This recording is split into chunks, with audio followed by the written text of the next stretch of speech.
ora everyone, my name's Jessica Dawson and I'm coming to you from New Zealand. Today we are continuing the series Embracing Emotion, and our topic today is talking about our emotions as messengers. So before I go too much further, I just want to really recap that so far we have come to know our emotions as energy, E, in motion, emotion, that wants to move through our system and express. But that all too often we tend to block that flow of energy, and as it is obstructed, it starts to create physical ailments, it might create emotional distress, mental discomfort, and also attracts into us difficult and challenging recurring life scenarios. So ideally, we want to release this flow of energy and get it going again. And to do that, we spoke about some of the belief systems that we may have had that could have been holding us stuck and keeping us relating to our emotions in this way. So now that some of those belief systems have begun to be deconstructed, I'm wanting to offer today a new perspective, a new potential way of relating with the emotions.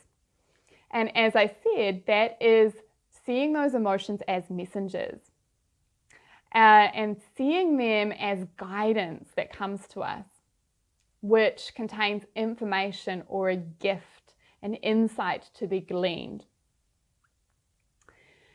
So this is actually one of my favorite pieces of this Embracing Emotions work, because for me, when I see a recurring emotion showing up in my life, I have the opportunity to step back and look at the bigger picture and ask, what is the overall theme here? What is it that I am being shown that I need to work through and resolve in order to move through the next level? And it's a little bit like being a detective, right? Where we kind of gather the clues and the pieces of information together to solve the puzzle. And when we can engage with our emotions in this way, it becomes a very empowering process, okay, where we're able to play the game rather than having the game play us. Because otherwise, that experience of working through our emotions can be quite disempowering, it can be quite frustrating, and a sort of a negative, heavy experience. But turning it into this makes it empowering and positive. So before we jump into some of the individual emotions, I want to give you an example of how these emotions as messengers might play out in a real life scenario. So imagine that you're having a conversation with someone and you begin to get the distinct feeling, emotion of being misunderstood. Now, there's two ways that we can go with this. On the one hand, we can start telling ourselves a story like, I'm never understood, the world doesn't listen to me, I can't express myself, and so on, which creates a belief that is not actually the truth. And we take that belief with us forth into our life and recreate it until we're able to see a new perspective again. On the other hand, if we see that emotion as a messenger that's saying, hey, there's some misunderstanding going on here, then what we're able to do is use that guidance to perhaps go deeper into the conversation, to gain greater clarity, understanding, maybe express something that hasn't yet been expressed but needs to be. Right? So when we use our emotions in that way in the moment, we're able to gain resolution, and we can then move forth with a clean slate. Right, so I'm going to step into now 6 of the very common emotions, and what I'm going to do is explore some very general ideas of what they may be wanting to show us. Now, obviously, each of us has come to this video from a unique background with unique perspectives. We all have unique energy patterns and scenarios playing out in our lives. So the invitation is to take these generalized expressions and then make them more specific to you, refine them until you're able to pinpoint what it is that's truly going on for you in any particular moment. So the first emotion that I'll explore today is the energy of fear. Now, fear is telling us that we feel unsafe. It's trying to keep us safe. It's showing us where we feel insecure or unstable. So it's inviting us to move into greater sense of safety, greater sense of stability and security. To give you a couple of examples of where fear might show up is maybe we really want to do something like start a new business, but we're fearing failure, or we're fearing abundance, not going to have enough money to make it work. Or maybe we really want to do something new. We want to speak publicly. Maybe we want to wear a really funky outfit, but we feel fearful of what other people will think. Or in a more physical sense, maybe our fear is preventing us from doing some adventure sports that we desire to do. Right? So fear is trying to keep us safe, but instead is keeping us limited. So fear obviously has this survival aspect to it. It comes from that time way back when we saw the tiger in the jungle and we had to do something in order to survive, whether that be freeze, fight, or flee away. So there is that survival aspect to it, which is generally quite redundant in our everyday lives now. We're generally not in life or death scenarios. And so fear keeps us limited. It prevents us from fully stepping out and experience our lives and being that expansive person that we want to be. So the invitation with fear is to deconstruct the unhelpful foundations that we have and build more stable, more sustainable foundations within ourselves so that we feel really secure and we're able then to go out and explore and experience the world in the way that we so desire. Next, we'll look at sadness. Now, sadness has this energy of loss about it. It's as though we're separate or disconnected from something that we want to feel connected with. So what it's actually inviting us towards is a greater feeling of connection, to knowing that we're never really separate from anything and that we have everything within us and available to us.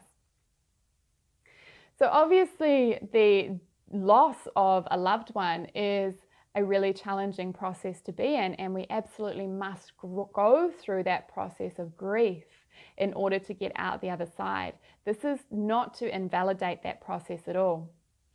Yet when we come out the other side of that, what we find is that we're never really separate from that loved one.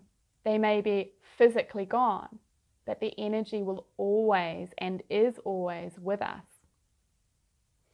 And sadness doesn't necessarily just apply to losing someone. Sometimes we feel sadness for a hope or a dream that has been lost, that we felt really connected with, really merged with, and then all of a sudden that possibility fell away. So we go through a grief process for that. And one of the bigger ways that we experience sadness is feeling disconnected from ourselves. So when there's an ongoing sense of sadness, usually there's an invitation to fully come into ourselves so that we can reconnect there and find all of that connection and abundance within ourselves. And as we do that, we open our hearts to greater connection and that knowing that we are not separate. We feel this. And as we go through this process of sadness, a broken heart, our heart breaks open to allow us to then receive everything that is around us already. So next emotion is jealousy. Right? And when we're jealous of something, we want something. Right? We see something that we desire in another person. And what that is showing us then is something that we desire to connect to acknowledge or bring forth within ourselves. So for example, we might feel jealous of someone's material abundance and wealth. So this is maybe showing us where we don't feel that already for ourselves, or we're not giving ourselves permission or the deservingness of that material abundance. Maybe we are desiring the recognition that someone else has. Maybe we are desiring a quality that someone is emitting. We think, wow, she's just such a compassionate person. Or maybe we are envious of the work that someone's doing, like the passion that they're following. So all of these are showing us things within us that have not yet been awakened, they have not yet come forth. And in this way, jealousy is actually like the positive of the mirror effect, okay? Where we see something in someone else that we desire, and it's actually already within us, waiting to be awakened. So jealousy can show us something within us that we want to cultivate more of, maybe a new path or direction or passion that we want to follow. Next is the energy of guilt. Now, the energy of guilt holds within it this inherent sense of responsibility. And this is because we have free will to choose how we act and behave in the world. And so guilt shows us our inherent sense of goodness. It shows us that we want to do good with our free will. Yet because we're human, we don't always act in that most ideal moral way. Sometimes we act a little out of integrity. So when that happens and we feel guilty, we're just being shown things that we might like to adjust and change in the future. Now, as with all of the emotions, when we hold on to it, it becomes stuck within us. And so where the purpose of guilt is showing us we want to bring our goodness, we want to bring our integrity and our light out into the world and really act from that place. Well, when we carry the heaviness and the burden of guilt, that light can't be there. So we need to take off the cloak of heaviness and responsibility. Then the light can naturally burst through. Now, one of the things about guilt is that very often we can take on guilt for other people. So we take on the feeling of guilt for things that we cannot even control. An example of this that's really common is when we take on responsibility for someone else's emotional state, and we might then not speak our own truth for fear of upsetting them. But yet as we do that, we compromise our own integrity, our own morality, and we prevent that other person from taking responsibility for their own life and learning their own lessons. So we need to also discern where the guilt is our own and where the guilt is actually about something we cannot control and we can then let go of. Shame is an emotion that is very closely related to guilt. And shame is that feeling that there is something inherently wrong with us, that we are flawed in some way. It's very heavy and sticky and black. And when we feel like there's something wrong with us, it means that maybe we feel there would be something we could do that would be right. Right, wrong, good, bad. These are judgments. And judgment keeps us in duality. So when we're feeling shame, the invitation is for us to move beyond duality, to come into a place of love, because love transcends duality. And it's easy to see how this plays out in the way that we might interact with another person. So when we're judging someone else, we're looking for what they're doing right or wrong.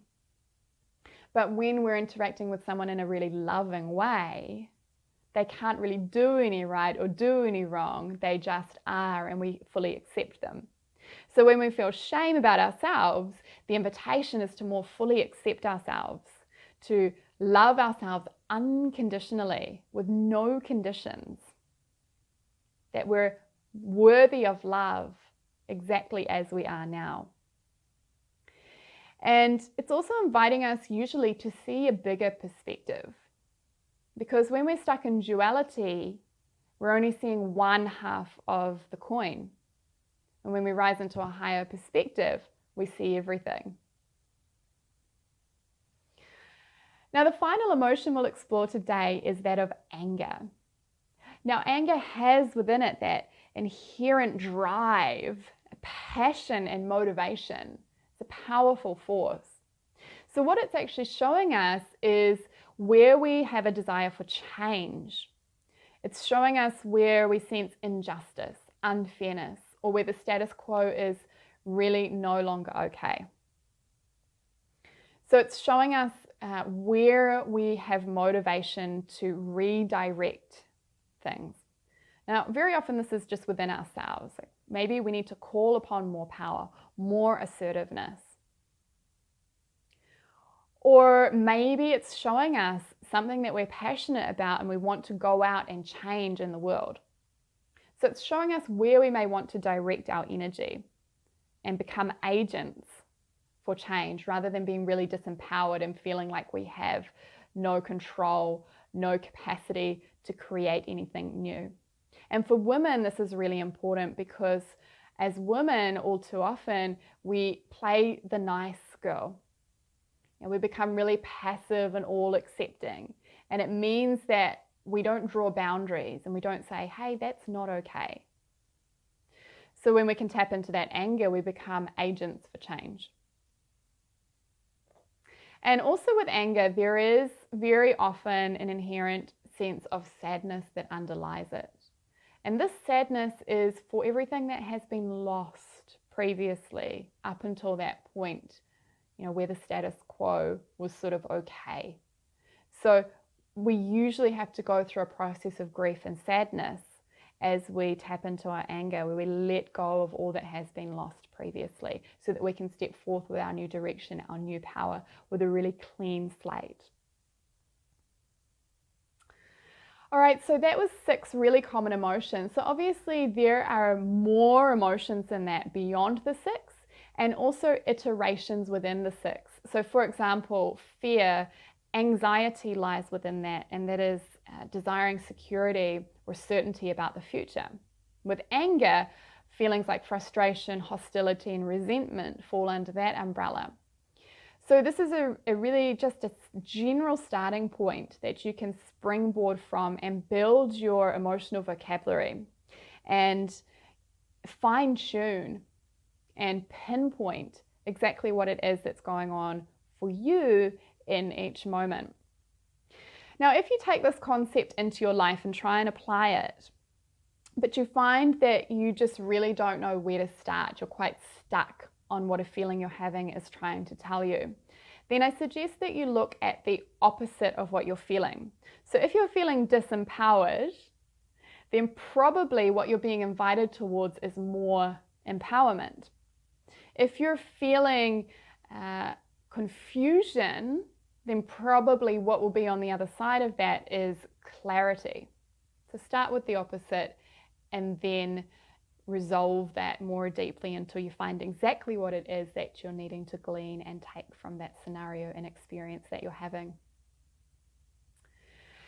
Now, if you come up against different emotions that we have not spoken about in this video, then I invite you to share them in the comments below. Your experiences may just help other people to become more intelligent in the way that they're relating with their emotions. So please do share, and if you need support, you can always also leave these comments below, and myself or the community will be able to reach out with you, and we can start to help guide each other along this journey. Now, if you want to find out more about the work I do, you can have a look over on my website, which is jessicadawson.net. And if you found this session helpful, then please do share it with your friends and family so they also can learn from the insights. And please do like it and subscribe to make sure that you're kept up to date with future releases. Until I catch you then, do take care, and I wish you very well on your exploration of your emotions as messengers.